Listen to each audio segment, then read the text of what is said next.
This is another 7 minutes on the Sabbath day. I think this is my 41st video. And like I said, all I'm doing is trying to help you people. I personally don't need any help. I understand what's going on. But y'all people don't understand. I'm going to give you an example of how you don't understand. This is a very personal story for me because I care a lot about animals. Like right now there's dogs laying all over the floor around me. You just don't see them. So if you hear a bark, you know where it's coming from. But I'm going to tell you a story about where I live. There's a park right near my house, a beautiful park. A beautiful lake in it. Just beautiful. I can't tell you how pretty it is. And for about 2.5 years, it started out 3 wild ducks that came to live there. So I fed them and began to love these ducks. Because every morning they greeted me, they just were happy to see me and some food. And I fed them for years. I come one morning, the female duck, somebody killed her. Not an animal. An animal would have eaten it, or you'd have seen some bite marks. Somebody kicked it because she would get kind of close to you, thought it was funny and kicked her, and it killed her. So I took her home and buried her. A human predator, not an animal predator. An animal doesn't kill anything just for fun. An animal takes it, feeds its babies. That's part of nature. That's the nature of things. When the animal gets old and weak, it sacrifices its life so the newborn of other animals can survive. That's the nature of things. So anyway, ends up there's 2 ducks there. So I feed them for 2 years. I live right where Florence came, right where the longest lasting hurricane ever stationed itself right over this lake.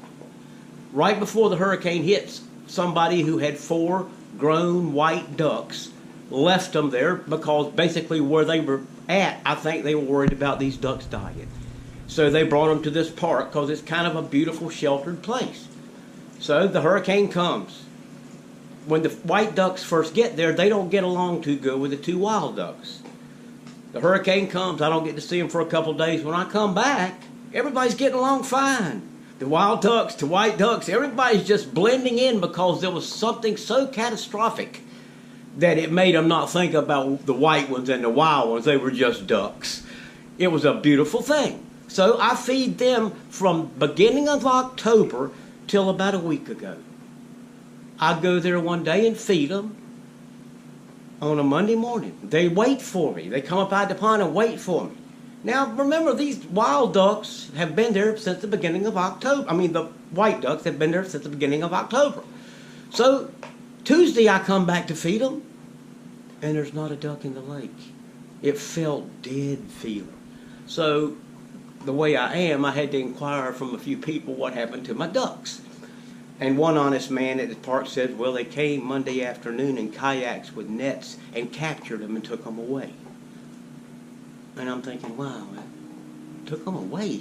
So I find out, I'm going to name the organization because they thought they were doing right. That's what this video is about tonight. Thinking you're doing good when in reality you're making the biggest mistake in the world. So I find the ducks at a place called Skywatch, a non-profit organization with a lot of birds they're taking care of. I went out there to see my ducks. And they lead me back to a mud hole. A lake that was the smallest mud hole with 50 or 60 ducks in it with a fence around it protecting them from predators. Well, they lived at this lake all this time and no predators got them, so evidently these ducks were pretty savvy. They knew what was happening. But I'm going to close this video. It broke my heart. And as I'll tell you one time, like I told the guys that ran the park, you do not take this love from us without any repercussion. That's what's happening in this world. People just do what they want to do, and sometimes they think they're doing good, but they're not. And as I'll say to you, would you rather live 6 months in heaven or a year in hell?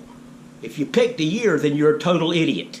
I would pick 6 months in paradise. The ducks were in paradise. Now they're living in hell, but they're protected from predators. Amazing world we live in. One more story, a personal story I'm going to tell you today is I have a Harley. I ride it around occasionally, and I don't look like this when I ride my Harley, so it's kind of a different image.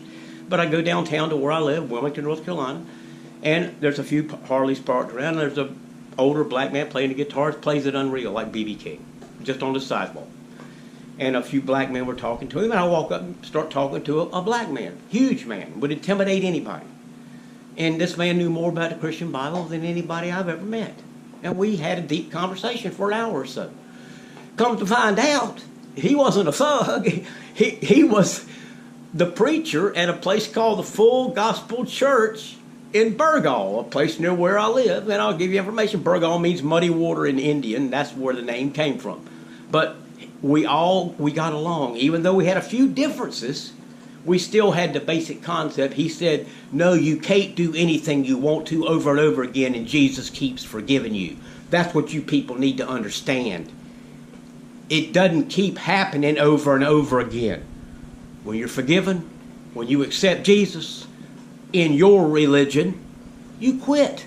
I've said this before. You don't keep doing the same things and going in there every Sunday and acting like you're forgiven. You're making a joke out of this. And the last thing I'll tell you, what did Jesus tell the whore in the Bible? Your sins are forgiven. Go and sin no more. Now, if you read a book, or if you even read your own Bible, you'll find out if she went and sinned again, if she went and whored some more, then the punishment was 7 times as bad. 7 times 7. Figure it up, people.